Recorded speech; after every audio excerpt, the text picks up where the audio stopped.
The main cause of endangered species is habitat loss, and it's up to humans to solve it. According to Maclean's July 2020, whales and ocean animals have gotten a break due to coronavirus in terms of shipping being halted, cruise ships not being a thing anymore. And during this time, these animals have done much better. Although it's been harder for researchers to look at them and see how they're doing, there is a general understanding that this pause that the world has had due to coronavirus has helped the animals. So this pause should also get us to think about really what are our effects on the natural world. So humans are sending endangered species towards the brink, and it's up to us to save it. And we're going to be covering the problems, the causes, and the solutions. So first we're going to be looking at the problems. So according to New Scientist, September 19th, 2020, the 2020 Living Planet report says that global animal populations has fallen 68% since 1970. So that's a big drop, and it's a continuous one that has continuously been doing this. So this quantifies the problem. It shows really what we're looking at, and that it's not just a couple areas in the world. This is a global problem. According to Scientific Reports, October 2nd, 2019, habitat loss and fragmentation due to humans is the leading cause of endangered species. Fragmentation is when you have species that are having their habitats cut up into smaller pieces. So this limits the amount of resources they have and the ability to get to each other and reproduce. So this is caused by people cutting roads through areas, farming, agriculture, but I don't want to get too far ahead because we will be hitting the causes.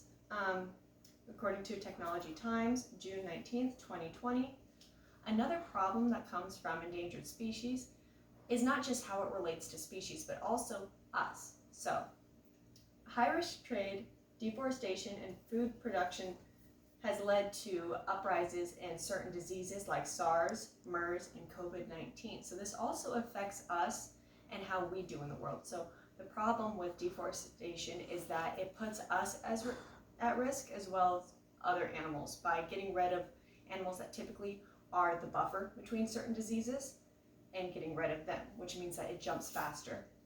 And since 1990, 178 million hectares the size of Libya have been cleared. So that's a huge chunk of habitat that has just been decimated, and then in turn so are the animals. And 10 million hectares are lost per year as well. So it's not just that 1 year, it's continuously going on. Now, causes. According to Plus One, February 20, 2019, agriculture is the main cause. It's people who are starting these farms, these plantations, and growing these plants that are not sustainable in terms of animals being able to live in it.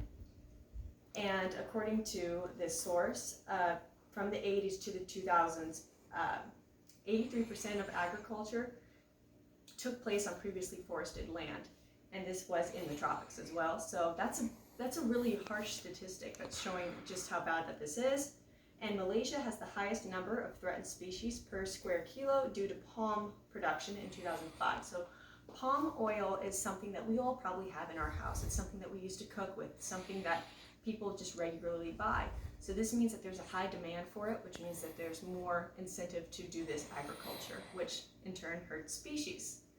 According to SWARA, April-June 2018, infrastructure in Kenya has been creeping into the national parks. For a while, people thought that it was poaching that was the leading cause of hurting their species, when really it's just that more urbanization has been encroaching into the national parks and causing fragmentation as well, like we previously talked about, which has been hurting the species. This has been a problem for like 60 years that people have been noticing this, so this has not been good. Solutions. So, according to Technology Times, January 20, 2019, one way that we can go about fixing this problem is having integrated habitats. So making it so that we all can live in one habitat together. So this can include having pollinator sections and seed mixes, and really building our cities in a way that encourages other species to thrive, not just ourselves. According to Christian Science Monitor, April 21st, 2021, another solution is just public pressure on palm oil companies and having them see the effect that they're having on other, on wildlife, and having that be something that's negative that's associated with them. CDP disclosure system. CDP is an organization, nonprofit, that can record and looks at companies and their effect on the environment and how that relates to that, and kind of keep track on that and help them manage their effects on the environment better.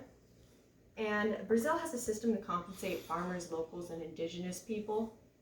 That way that they have an incentive to help endangered species, because in those areas it's not fair exactly to have these people have to go and do these loopholes to save species when they're trying to survive as well and do well for themselves and their families. And these are just some solutions that we've looked at here that cover the problems, the causes, and solutions of this issue. And